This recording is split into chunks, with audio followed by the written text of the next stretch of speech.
being met with very public criticism in the town of Knoxville tonight. Good evening, I'm Dan Winters. Aaron has the night off. Earlier this week, we told you how one person had complained about a cross being displayed in a public park.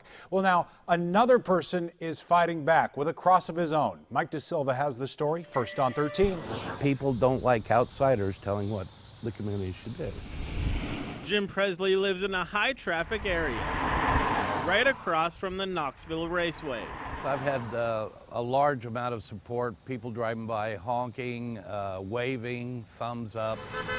Presley put up the cross and sign in reaction to the city of Knoxville getting a letter from the national organization Americans United for Separation of Church and State. The organization is asking that a white cross be removed from the Freedom Rock display at Young's Park, just down the street from Presley.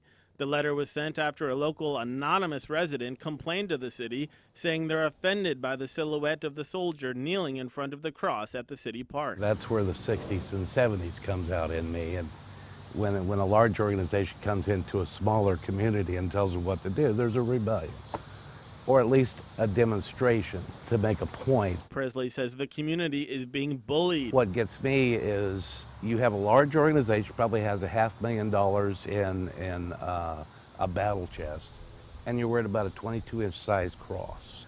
That's like an elephant swatting a fly. Haven't you got better things to do? And so Presley's using his private property and his constitutional rights to make a point. I have the right to have my freedom of religion.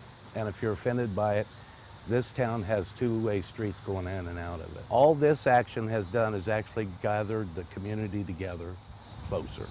That's one thing I have to thank that complainant for. As for once, we're all actually going together for one direction, for one reason.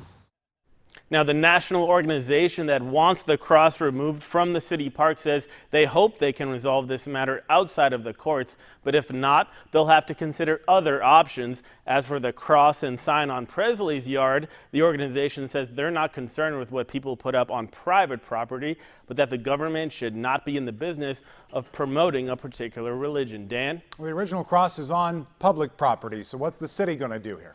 You know, that's the question. It remains to be seen whether or not the city is actually going to fight this battle. They will take up the issue at the next city council meeting. Sure, we'll find out where it goes. Thank you, Michael. Yep.